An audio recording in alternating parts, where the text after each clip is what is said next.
But there's this big team back at the studio, you know, like 85 people working really hard to bring Titanfall to life. And for them, you know, I email back and I'm like, we just won this, and it's so inspiring and it's so cool, and it's just so great to hear. It's like sometimes we work really long hours and hard days, and to have that and win awards and get the kind of reception that we have, especially from fans and people playing the game for the first time, is like, yes, okay, it's that push, you know. Just makes you feel better knowing your work's appreciated. Titanfall, you're going for a campaign multiplayer approach. Can you just explain to our viewers how that works a little bit, please? Yeah, so campaign multiplayer, you know, it's a separate mode in the game. It's got story, it's got narrative, characters that are with you through the whole thing, and all these kind of like set piece moments, which actually you'll see in the more traditional multiplayer modes as well, because a lot of them are formed by, you know, just the gameplay and how everything sort of ties together and works, and all the crazy stuff that you can pull off. So, you know, that's a mode that you could sit down, you'll play it from start to finish. You'll play as both sides, and then we have more traditional modes if you just want to hop in, play with your buddies, play your favorite map, you know, play your favorite modes. We have that too. Given those list of examples you just said, does that make Titanfall an online-only game? It does, Okay. and it was sort of funny when we were, you know, first talking about it, and you know, there was all this controversy over online only, and you know, we're thinking, well, you know, hey, at least when we get asked about online only, we can say, well, it's a multiplayer game, so yes, you will need an internet connection. That's how it goes. With the campaign, how many hours do you reckon the player's going to invest in that to see completion? Yeah, I don't know that I could give an hour, especially because we're still adding in stuff and new maps, and all the time we're still in active development. But you know, the nice thing also about working in multiplayer is that since you have all the rest of the modes, you know, the idea is that we want players to be playing for months and months and replaying, and you know, there's going to be progression and unlocks, so you're going to have a lot to do.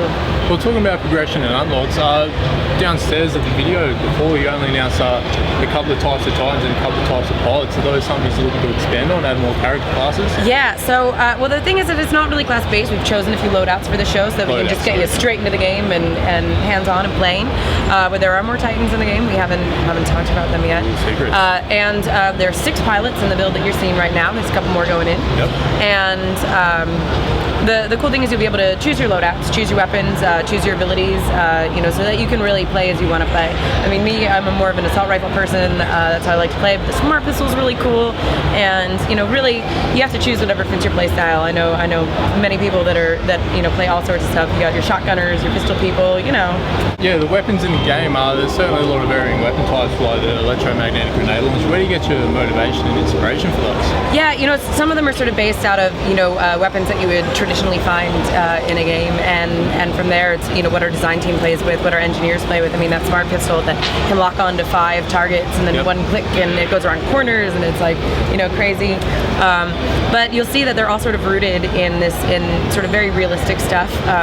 You know, in fact, the whole world is, you know, we want players to go in and not feel completely overwhelmed. We don't have a lot of like sort of laser stuff. It's very real world, but at the same time with a nice spin on it. So you get that rocket launcher that sort of spirals out at you, and like the magnetic grenade launcher and that kind of stuff. But really, you know, we've an amazing digital armorer. Isn't that a cool like sort of title? Who you know, sort of builds and prototypes all this stuff, and from then it's a lot of what our designers play with and go like, hey, wouldn't this be fun? And how do we take stuff that's in the real world and make that into something, you know, how many hundreds of years, you know, down the line, what would that be? Like, where would that go? And that's very inspiring. Well, it is intriguing, and it's a great way to look at it, I believe. But talking about the map size, the pilot size in comparison to the Titans, with the in-game maps, roughly how many square meters, or how big roughly they're going to be? Not precise, of course. Yeah, like, oh my God. There is a big proportional difference. Yeah. How did you find that balance between the sizing? Well, the map that you're seeing here, Angel City, is, I'd say, on the, you know, medium-small side. We have ones that are a lot larger. But you're right. When you're trying to put both human-sized characters in the game and then like 7-meter Titans, you have to make maps that accommodate large-scale stuff as well as small. And so you see these like, you know, like large streets and fields and areas to traverse. But also, you know, in the buildings, there's lots of pathways to get in and out, and the speed of the pilots really plays into that and helps keep it balanced. But you know, really, it's a lot of iterating. It's a lot of prototyping. Our map designers are meticulous, and we all play test together as a studio. Our design team play tests all the time to make sure, like, hey, this feels right. Hey, you know what? Maybe we need more open space over here. We noticed that a lot of people were getting sort of bottlenecked over at this area of the map. Maybe we could find a way to expand that.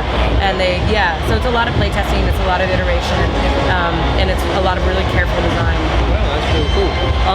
With the Xbox 360 version of the game, obviously it's not being developed by Respawn, and it's kept relatively quite tight-lipped about it. Quiet-lipped. Bit of a tongue twister Yeah. there.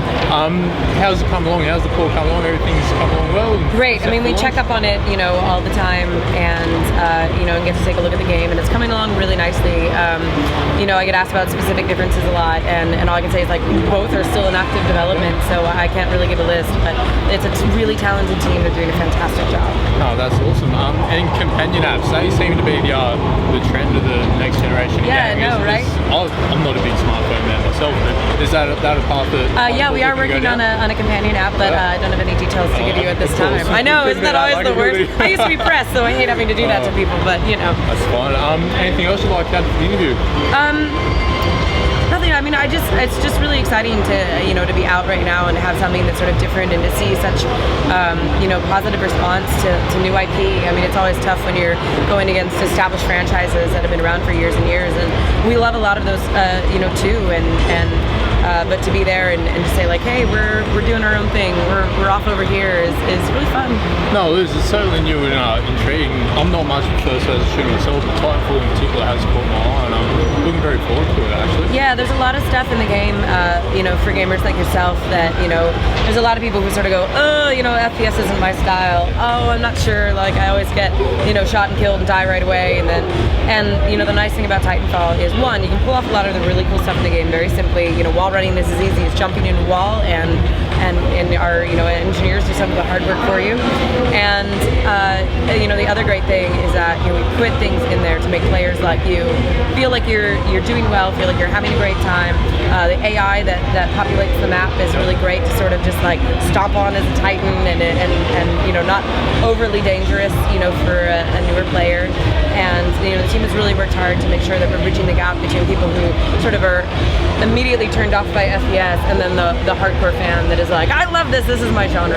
No, it is certainly an intriguing game, and I can't wait for myself personally. So congratulations on all your successes so far, and I wish you the very best for the Thanks. future. I will let the studio know. Thank you. Sure.